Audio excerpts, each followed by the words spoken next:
So I guess I want to start out with the obvious question, and maybe Greg, this goes to you. I'd like to answer that. This definitely feels like a congressional hearing or a presidential debate, the way the thing is set up. Yes, no, I can't answer that on advice of counsel.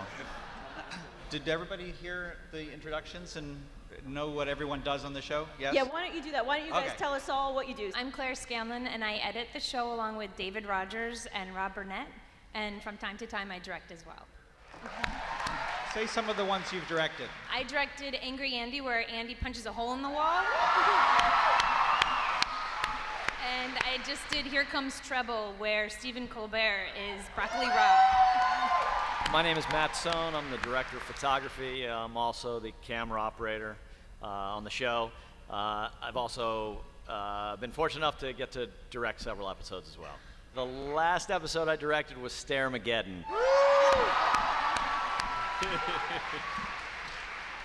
And a bunch of scripts that Allison has written. I'm Allison Silverman. I'm a co-executive producer, which in my case means a writer. I wrote a few episodes, Andy's Return, and Pam's Replacement, and Roy's Wedding. I feel like you guys know who Paul and I are, so let's go to Phil. Hi, my name is Philip Shea. I'm the property master. My job is to represent Scranton through props on the show. Yeah.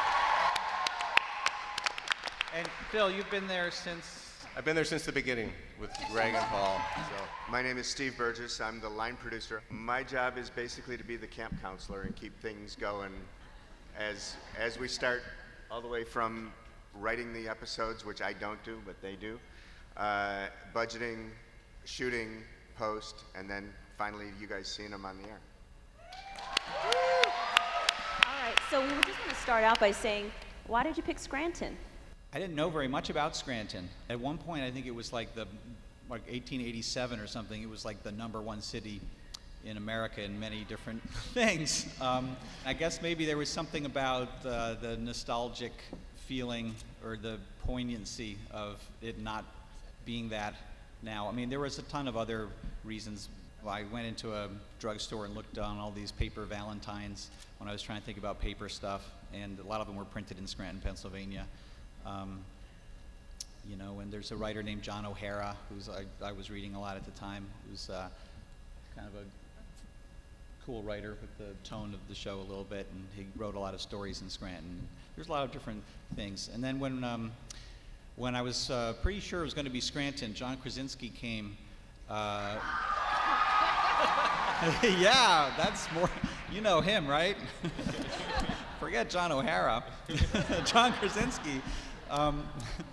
No, so he came, he was going to drive from New York to LA to begin working on the pilot, and he said, where should I go? I want to do some research about the show. And he and his friends, I said, Scranton, it's going to be definitely Scranton. And he came and drove through with a few friends with a documentary camera, and he interviewed a lot of people working at these different paper companies, and he also shot all of the footage that's in our main title sequence that you probably are familiar with. That was all shot on his research trip, his actor's research trip. And then when we saw the footage, we realized that there were plenty of real Michael Scotts all over the world. I guess I'll put something out there for the whole panel. Does everybody actually sit down and watch each episode as it airs, like an actual regular viewer of the show? Is that something that you guys take part in? The writers are often working when episodes are airing, in fact. So we're together, but we're working on scripts for, future episodes.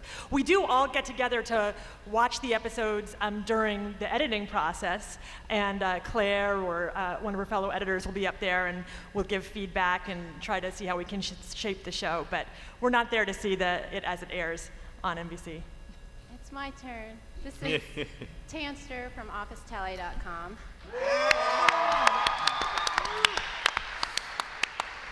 So this is going to be a hard-hitting question submitted by an actual fan. So are you guys ready? Okay.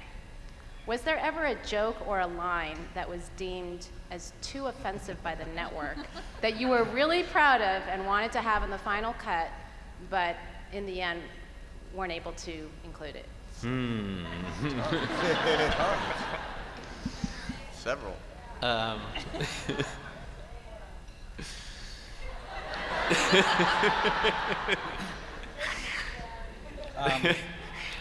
would say yes, is the short answer. And maybe the short answer is better than the long answer. I'm trying to think of some, but the examples that come. I could think of one. Did Thursday night's actions by Andy at the end of the episode? Did that have any? No, that was with the car? okay by the censor in a much longer version, actually. that he's referring to Andy taking a dump on his boss's car. That was I think something where we were internally debating whether that was too lowbrow to do, and I felt I'll take responsibility for that. I felt that because he was quoting Eleanor Roosevelt at the time in his interview, that the mixture of low and high came together very well, right? But I did have to have a conversation with the censor to say, no, we're not going to see the actual poop on the hood of the car. It was very tastefully done. The contents of it were negotiated. Yes. Ed was upset that after having done it, we didn't show it actually. No, I'm kidding. He didn't actually do it. It's all CGI. We have a surprise and very welcome extra panelist. Ellie Kemper, writer, is here.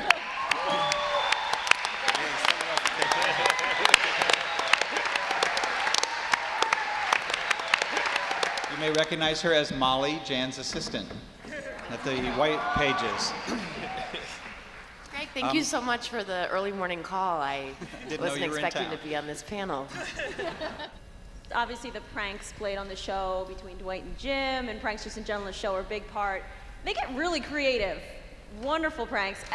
Do you guys just tell me about that process when you're trying to think of, when you're writing it, are these things that you've experienced yourself, or how do you come up with the pranks? A lot of times things came from real life, and in the early days of the show, we had I guess it was the UPM or the associate producer. Her name was Angie Hamilton, and she sat on one of those blow-up yoga balls instead of an office chair, and she was always going on about the benefits of strengthening your core and all this kind of stuff.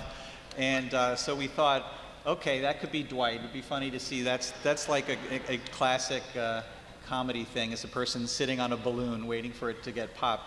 And Phil, maybe you can talk about how we shot that and made the prop and rigged it to. Well, we bought 30 Swiss balls and blew them all up, and they wanted to have Dwight sink slowly. So we had Jim hit the ball, not on the seam of the ball, but in the middle of the ball, so Dwight would slowly come out of frame and just sink.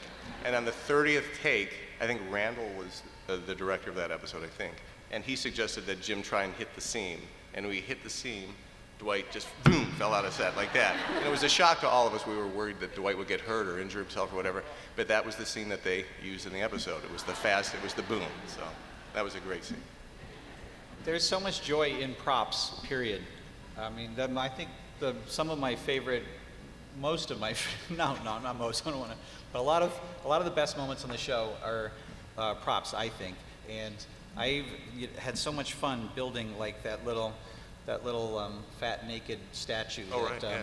The sculpture that Mose ran up to with Jim and Pam the first time they visited Shrew Farms. Oh, the basket of bags. Right. Uh-huh. We had a lot of fun doing that that one, and all of the the thing in Goodbye Michael, the little straw puppet that. Oh, right, yeah.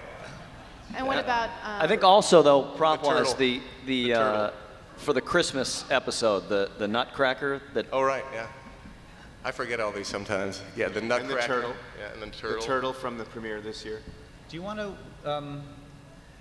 So when the show went wrapped, all of the props ended up in this big warehouse, and Phil and I went to the warehouse, and he started showing me some of the props, and I whipped out my cell phone and shot a very shaky video, poorly produced video of Phil talking about the props. Do you? Very well edited. I think Yes. Tucker has that. Tucker, go ahead.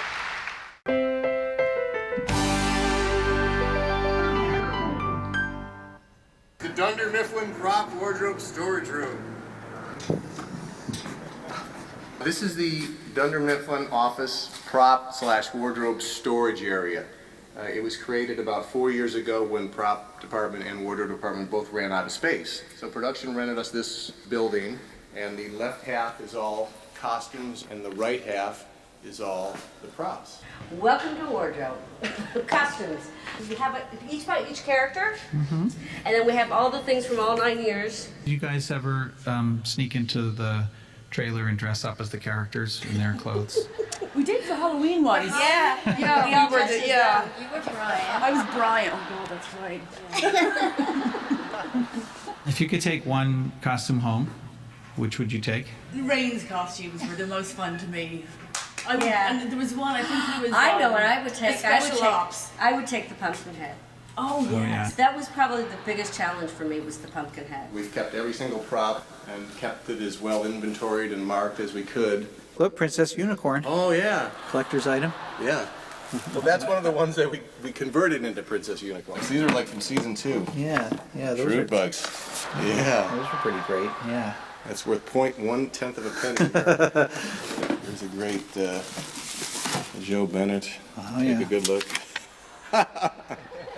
Here's the golden ticket, I think. Oh, the golden ticket, yeah. Michael is Willy Wonka. Yeah. There it is. That turned out great. Here's the Diversity Day cards from season 1. Get out. Yeah, oh no, I will not get out. These are the original Diversity Day cards that we made. Remember we had we had to make really firm ones that would stick on the forehead. Yeah. The regular ones. But so these were made up and we save them. That's amazing. Nothing gets thrown away. Look at all Here's this. this. I remember this from the first iPod Shuffle Christmas. Oh, is that the oven mitt? Yeah, that's the oven mitt. Wow. That's the oven mitt. Remember that episode? Yes. Yeah, that was a great episode. Yeah. So crazy. Here's Michael Scott's original briefcase over all the years. This was Michael Scott's briefcase. Wow.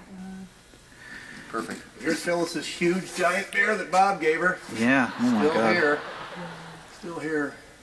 D'Angelo and Michael walked up to Meredith's house when she was coming home, and she goes, "Oh, walk of shame, busted." Oh yeah. All right, Dundee's too. Phyllis's anti-rabies quilt. Anti-rabies quilt. Remember? Office Olympics. Oh my gosh. The origami. The origami birds. Oh, yogurt lids. Yogurt lid medals. Yogurt lids. The blue. But this, I loved this. This was such a great prop. Yeah. I love that one. Oh, sketch of the Threat Level Midnight poster. That's cool. He shoots, he scores. 9 years of Greg Daniels' vision and our hard work are stored in this beautiful warehouse, and it's going to be sad to see it all go. So thanks for taking this tour. Bye. Bye. Thanks for being so passionate about the props on the show. I'm really honored to be here. So thank you. Yes, thank you. Thank you. It's been the best job of my life. Yeah. Phil, how did using props from real Scranton places enhance the look of the show, do you think? And did you see them as being like a sort of like a Where's Waldo for viewers from Scranton, as like find the Scranton prop, like an extra little bit of fun they got out of watching an episode maybe? Yeah, when we first thought or realized that the show was going to go for a long time, we reached out to Mari Potus in the Scranton Chamber, and I suggested that I come to Scranton and meet all these people and have them bring whatever they want to have on the show, props, set dressing, costumes, anything they want to bring that's an authentic Scranton piece of memorabilia, we would ship back to California and put on the show. And when I came out here, I thought there would be maybe a couple hundred people at the Steamtown Mall, and it turned out to be like this auditorium full of people, just all carrying their stuff to have on the show. So we had a nice little chain of people dropping their prop off, signing an NBC release, and then we shipped it all back to Los Angeles. So it was anything to represent Scranton and make the show more authentic, and I think we achieved that. I want to get to the way the show is shot, Matt, how that works, and maybe how different than it is than other shows. The great thing about our show is we have 2 cameras all the time that are kind of cross-shooting. And we, most Hollywood shows will do multiple takes, wides and tights, but everything kind of flows together with our show. And the camera has kind of become its own character. You have individuals that'll throw a look or hide from the camera. And it's been such a fun experience, you know, all these years, and to see all the changes that happen. Claire, as an editor, how difficult is it to maintain the feel and the flow of the show, and not only to shoot, but in the post-production to edit that kind of stuff? Well, the scripts come in at 38 pages, which is a bit long for your typical 21.5-minute sitcom. So what we end up doing is you figure it's about a minute a page, and what we edit. So we have a 38-minute editor's assembly. So essentially we're cutting an entire episode out of every episode, which is wonderful and painful at the same time. It means that everything's really honed and very tight, but you're also losing storylines, sometimes Toby ones even.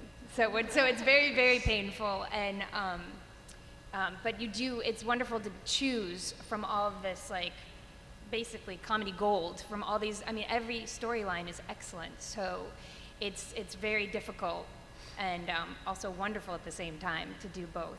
But one thing that I think sets our show apart is how once the script is written and performed and we have it in the can, we're very irreverent with the structure of the script, which is very unusual. A lot of people, it's like the script is king, and not to diminish how great our scripts are, but sometimes we'll take a talking head that was initially meant for Act 1 and put it at the end, where in that way it's very wonderful. You kind of throw everything up in the air and then see where it lands. If the storyline, you know, that was supposed to be set up in the first act starts in the second act, just because it helps the flow and, like you said, the feel of the show, that's what we'll opt for.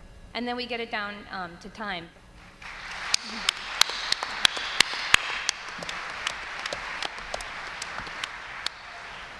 And sometimes you get lucky and a show comes in, the editor's assembly can just go on the air, kind of like last week's show, where Living the dream. Living the dream, where it was, we got the authority to go to an hour because we got an hour worth of great material when it came in. My question is for Carrie. So you both wrote and performed in one of my favorite episodes of the season, The Whale, with the return of Jan Levinson. And you guys remember Carrie played the almost hysterical by the end assistant, Molly? Yes. Could you tell us a little bit how difficult that was to write and perform in the same episode? Yeah, if I may. This is weird. I was nervous. I was very nervous that morning. I was also performing with Melora Hardin, and she's an amazing actress and very professional. So I didn't know Melora as well as I knew everyone else on the cast. And I was comfortable, with Jenna and everyone else, but Melora was kind of a different beast. Like she would start her scenes, outside of the room we were performing in, and it was like, she's amazing. Like she just could kind of zone out for 5 seconds and immediately be Jan, whereas I was like looking over the scripts. I had written those lines and I still couldn't remember them. But so quickly though, she was warm, and she did ask me what my other acting gigs had been, and I said, I did some high school theater, but it actually helped my character because I was terrified of her. Then the fear on your face was real. Was palpable. Yes. Okay. Good. But it was a blast. It was so fun. I was very happy to be done with it, though, that afternoon, and just watch everyone else. I think anytime the characters play against Jan Levinson, there's just so much good stuff, good comedy gold there. Yeah. So she's really she's a stage actress, right? Or she originally? She was a child actress too. She's a very powerful actress. Yes. And she teaches acting, and she's just got a lot of. What do you think? I think power is a great way to do it. I mean, everyone kind of exudes a different thing, and she has a way of, dominating she has a dominating presence on camera, which is it wasn't something that any of the other characters had. It added this great dynamic to the show. When it comes to writing and then when you're actually getting ready to shoot these scenes, how much input do the actors have in changing the scripts that you wrote and, improv when you're shooting a scene? I think the greatest input they have is over the time and how they shape a character. And I don't think any of the characters would be who they are. It originally starts with a writer's sense, and then the actor really takes over, and after a while we're really writing to them. The way Jan took over, we started to add this element of her being a little nuts, and she just grabbed onto it and did it so brilliantly that it became a lot of fun to write to, and to the point where she just became so nuts she had to go, I guess. And then there's improv. There was a lot more improv in the beginning. And then, it's very difficult because a line has to serve a lot of purposes. And they might come up with a funnier line on set and get a better laugh, but then it doesn't help tell the story. Or they might, concentrate more on, have a more succinct way of doing a story, but it just changing the words a little, it's not as funny. But there was a lot of feedback as well, and especially this last year when they were all producers, and to speak more to that, they had quite a bit to say about they have to be partners. They're very, very important partners, because you can't, you can lead a horse to water, but you can't make them drink. You can write anything you want for the actor, but it all has to pass through them and be photographed before you have anything. And if they don't want to do it, or they want to do it a different way, it's going to be that way. So, so to me, it's a partnership, and you have to explain what you're up to, and then they explain what they're up to, and often we would have long discussions, where we'd run to a little room right off the set and brainstorm, and and I'd say, well, I was just going for this, and and they'd say, yeah, we like what you're going for, we didn't like how you got there, and we were trying to do this, and I go, yeah, that sounds good, but I think if you do this, it'll feel too much like this, and and there's a lot of discussion and creative discussion, and to me that's why I liked having writer performers and performers who could direct, and editors who directed, and I like having people do all different jobs so that they understand each other's jobs, and then that's not about the power that your job has. It's just about getting the story told the best way, and everybody can participate in how to do that. One of my favorite improvs was when Michael Scott was at a conference room trying to do yet another meeting, and Stanley and Angela pop up from their seats immediately because they don't want any part of it. They've been duped into yet another conference room meeting. And Michael says, lunch is provided, and Stanley says, what is it? And he said, sandwiches, and Stanley sits down, Angela keeps walking, and Steve improved, and baby carrots. And then Angela sat down, and I just thought that was perfect, because that was thinking of Angela Martin's character and exactly what would get her to stay, and he's so quick on his feet to think of that one, and that one made it. Quite often, I'll put all the improvs in the assembly that I think are funny, and sometimes they squeak through, but they have to be excellent. What do you think overall the whole series is 10% improv? Yeah, it's mostly what was written. But 5? 5, 10. But I would say that a lot of more than improv, it was like influence and help like in after the table shaping readings, what they were going to say. Hearing what they thought about their characters after the table readings were huge.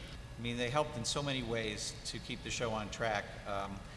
Steve, for example, was very good about protecting Michael's intentions and intelligence, and putting heart into that character.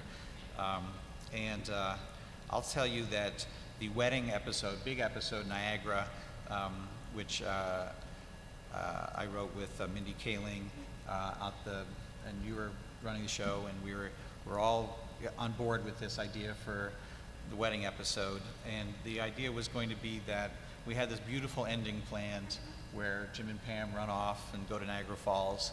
But to set it up, we had a very long series of crap that they had to go through on their wedding day.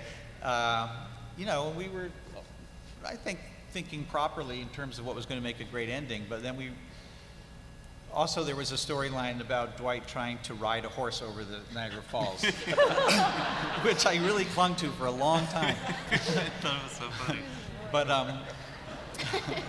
we actually scouted this gigantic wave pool at Universal, and we had a wonderful meeting about how we're going to get this horse to go over the edge of the waterfall. We had horse wranglers and special effects, and we're ready to have pumps pumping water through to make it look like it was the Niagara River. We were all ready to do it. Yeah, we put as much effort into that as the proposal scene. And then, and then we had the table reading, and the cast afterwards, they sat us down. They were like, you know, this is a joyful time. It's the wedding. We don't think you should go through 5 acts of horrible mishaps and then save it the last minute. You know, the characters deserve to have more fun at their wedding. And so we made a huge rewrite after the table based on that. And, you know, it was great. It was a great call on their part, I think. And, you know. Yeah. It started kind of a new model of seeing that there was enough depth and kind of love for the characters that we could simply kind of go through certain events, life events. We didn't need like a real serious like twist or comic take. We just had to see the characters go through it in a fun, honest way. Yeah, it's the idea of small and real. Yeah. And I think we started off very small and real, and that was all part of the creative conception of the show, was that it was office life, and we were taking a magnifying glass and finding all these realistic small moments between people. And then, you know, sometimes horses go over falls. It happens, okay? I mean, it's observational. Sometimes Dwight bicycles on a tightrope. That was very real too. I did that at the California Science Museum. It's very safe. Gotta be a balance. I just wanted to say very briefly that some of the most fun you can have on the set is after you've gotten it as scripted and you sort of, you know, the actors will start to play with lines. And I wanted to just sort of say Brian Baumgartner, who plays Kevin, will just bring so many hilarious moments, just come up with them. And he's a very brilliant guy. Yeah. There should be a reel of Brian's, called Once the Scene is Over. Because he'll always have some bit that he's coming up with, some prop or something after a scene is done. And you know, the scene's over. There's no way to kind of keep it in, but almost invariably he'll have something. When in doubt, he would always just walk, if there was a conference room meeting and he wasn't invited, he would still walk to the door and let the person slam the door in his face. He must have done that hundreds of times. But he thinks about the Kevin character. I remember there was a line in an episode I wrote called Ultimatum where Kevin was supposed to not know what broccoli was, and he took me aside and he was like, I want to talk about this. I feel my character would know what broccoli is. So we had to adjust the line. He takes it seriously. I did one where he didn't know the alphabet. I mean, he was a little hesitant, but he did it. He did it. In the first couple seasons, we would talk about Kevin's character as being a Homer shield. And remember that? Yes. And the point of that was that Michael is like the central character. He's like the space shuttle. And there are these tiles on the bottom of the space shuttle that, you know, can absorb the heat of re-entry, and they fall off and they protect the space shuttle. And so Kevin's role was often, because every comedy writer wants to write Homer Simpson, basically. That's Homer Simpson's the classic dumb guy, and if left unattended, comedy writers will turn every character into Homer Simpson. So Michael Scott needed this Kevin character to be his Homer shield, so that all the jokes pitched would heat up the Kevin character and protect the Michael character on the inside. That's something Greg brought from King of the Hill, where I don't know if you were fans of that at all, but Hank had so many shields around him He had his dumb shield, his crazy shield. Everybody was a different shield. Yeah, Bill Dauterive was the Homer shield on Hank. But there was, and Dale was a different shield. I mean, it was just, Steve, this is a question for you. As a producer who's there every day, you're there in the trenches every day on a daily basis, just getting stuff done.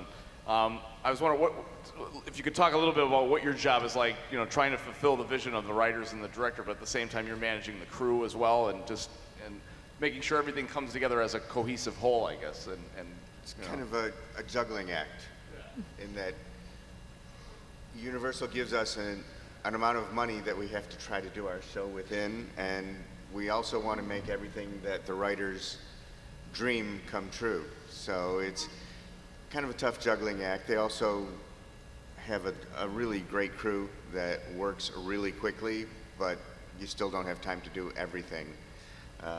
Part of my job is to let Greg and Paul and the guys know, we don't think we can get this done in the time allowed. What do we want to do? And then find out.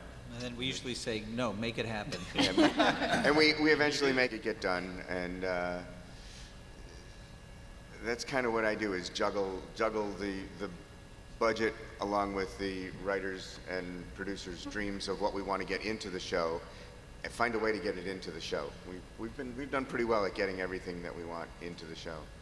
Is there like an example of something that maybe was extremely difficult in realizing that you finally got done just for sure?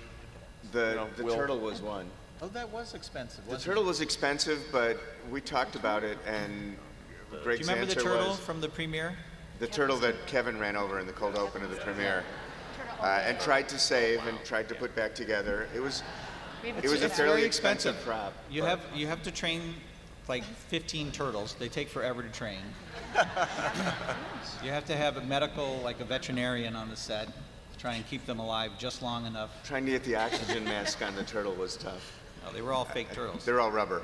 Yeah, Phil actually had some guys create different stages of turtle. We postponed shooting it 3 weeks so we could get it right. We didn't shoot that part of the episode, so until 3 weeks down the road. And we also decided, when we talked about it, we said it's a Kevin scene. It's really funny. We're going to spend the money and make it work. And did you bring a clip? I do have. I have some photos from another scene that was real difficult from the premiere. Dwight riding the high wire, which is kind of just to show you how things go. This was a meeting with Greg, where Greg kind of sketched what his idea was for the high wire. Even though we were going to have a stuntman who was going to be attached to the wire, we put an airbag underneath in case for some reason the attachment disconnected. Obviously it was not Rainn Wilson who rode the bike out into nowhere. It was a stuntman to look like Rainn. We did a couple of takes. The first one he went over this way. It's windy up on the roof there, and I think it just kind of blew our stuntman the wrong way the first time out. So we got the second one. That's the view of our stuntman hanging, knowing that there's an airbag underneath him, but that was the view from up on the roof. That's Matt sitting on the other end there, harnessed in so he doesn't fall off the roof. That's a good view, by the way, of the neighborhood that our offices were in. By the way, you can see all the palm trees in the back. Those go away electronically when we finally get to post. We take them out so it looks more like Scranton without palm trees. I think we were replaying it to see what we had. Oh, but they're actually looking at the camera shots. Do you see that train? Do you see a train in there? That train was right next to our offices, and that motivated in money when Michael runs out and jumps on the train. Then to get the shot of Rainn actually hanging from the bicycle, the guys had to use the condor to get up to the bicycle. Now, I think it's fair to let everybody know that Rainn doesn't like heights. We needed to find a way to have Rainn holding on to the bike and it be high enough. So we ended up building a scaffolding that would allow him to walk upstairs to the height. That's kind of what it looks like when it aired, where you don't see the scaffolding, and it looks, the picture before showed you how close he was to the scaffold. This makes it look like he's hanging 40 feet in the air. This is Claire in her edit bay, and the next one is Dave in his edit bay. He wishes he could be here. The last one is just to kind of show you how some of our cast work. It was a talking head, obviously, so Brian was not wearing his Kevin pants. There are a lot of talking heads you've seen where the actor is not wearing pants. Yeah. And that's it for the photos. I was wondering for the writers who your favorite characters are to write for. There was nothing like writing for Michael Scott. That was just Yes. when he grabbed onto something. What's it? Yep. That's what she said. There was nothing like riding on Michael Scott? Is that- Yeah. No, when he could do so much, and he could just play, disgusted and grateful all at the same time, and just and when he liked what he was doing, just it was amazing what happened. I mean, obviously it was very hard to go on without Steve, and we, tried our very hardest, but there was always a feeling on our parts that we missed him, both for his amazing talents, but also as a presence. He was such a good-hearted leader for the team. As far as fun characters to write for, there are a lot, but I would say for me, I love writing for Toby. I'm not just sucking up to you, Paul. Thank you. You're welcome. I do like writing for Erin. Ellie is my sister, and it's easy, so that's why I like it. Gabe was really fun to write for. I don't know. I actually think the hardest characters to write for are Gabe was frequently Jim and Pam because they're the realist, and it's the least cartoony, and you really have to. They are where the story is. So that kind of takes the most time. Being assigned a Jim talking head is kind of like a real, it's hell because you have to go for hours and really, really think about something that Jim would actually say. It can't be a fart joke, for instance. And I think one of the things that I really, as a fan of the show, loved was that there's great comedy on the show, but there are also moments that are not comedic, and obviously often that's Jim and Pam. And as a comedy writer, it actually takes a bit of courage to not write a joke. It's scarier to have something that doesn't have a joke than it does. So that also makes it a particular challenge. I also just wanted to say how much I love writing for Oscar. Because I feel like what he says too is like just fun to have someone who is kind of annoying and slightly despicable in that particular way, and very lovable. Phyllis can kill in one line. I mean, Yeah, Phyllis is amazing. Right. Oh my God. Creed, yes, Creed is awesome. I like having Creed as the narrator. I think that's a weird energy. Meredith is really fun to write for, and she has sort of a particular voice in the writer's room that doesn't actually have anything to do with how Kate Flannery actually speaks, where when we're coming up with lines for her, they're always like, I would never do that, I would just show my boobs, or something. It's not how she speaks. It's like for a while there was a tagline in the writer's room that was, come on, I'm Catholic. She's Catholic, but she doesn't speak like that. You guys are channeling Brent Forrester, I can tell. Yes. Brent Forrester, he likes to do voices when he pitches. I guess wrapping up as we're inching closer and closer to see the finale, if you guys wouldn't mind sharing either a favorite moment, either behind scene, on scene that we all saw throughout the course of your time with the show. I'm going to say for me, the Michael proposal was such a great moment.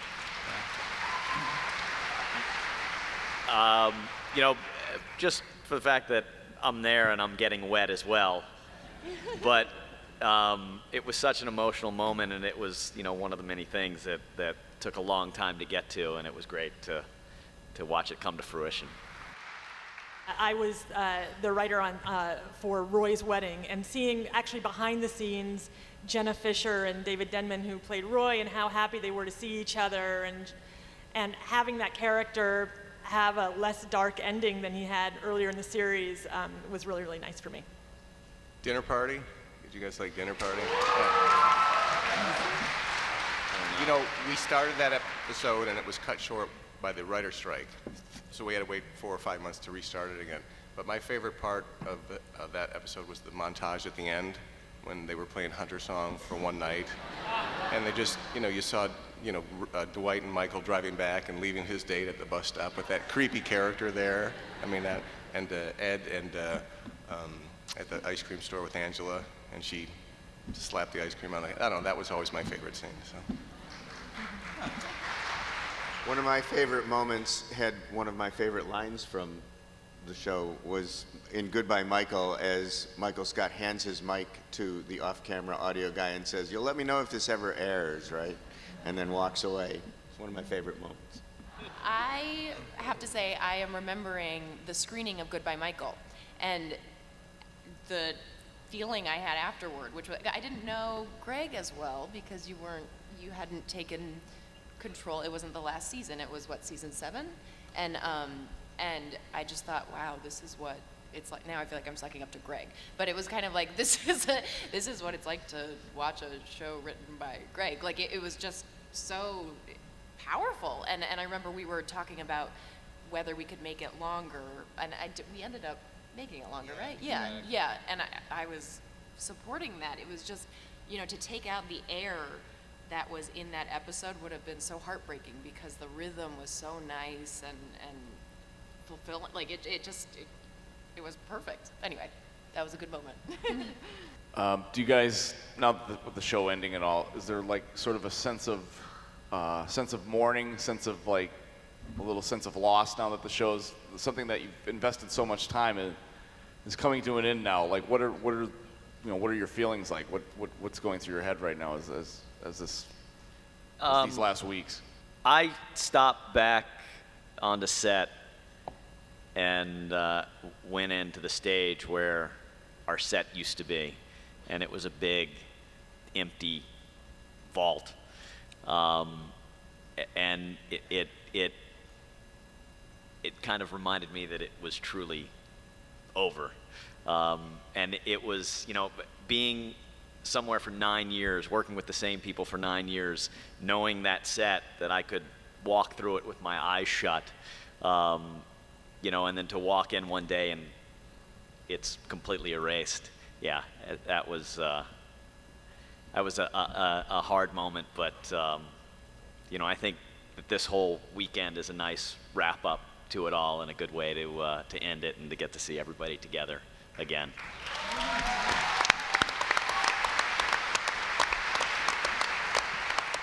What do you think the legacy of The Office is? It's all what you guys all do with your lives because you met here in Scranton. The romances that will start today. The rivalries, everything that starts this weekend will last, will live on. Well, I just hope they don't, by mistake erase it. I think what hopefully will live on is the fact that they are shot and they're on DVD and you can watch them, and there's over 200 of them, and so somebody... And they're on TV 7 times a day in some cities. Yeah. I mean, my daughter had mono a couple of years ago, and I brought her home the, whatever there was on DVD of the Larry Sanders Show, which she had never seen, which I loved, and, and she just got really into them. So I'm hoping that, many years from now, somebody who shares the sensibility that I think we all share is why we care about the show and we're here, who's, at home with mono or something, can go on Netflix and just start getting into the show, and hopefully it'll be a really fun, long, getting into a world, and that they'll love it, and that they get better. I hope they get better. I have one last question before we wrap. Are you guys? You gonna make fun of Josh in another episode of Scranton Times? No. You have to do it quickly. I don't want to do any spoilers for the finale. Yeah. I don't think that's appropriate. But I will hint that Josh, it's mostly about Josh. He got what's coming to him. Thank you guys so much for being here. Can we have a round of applause?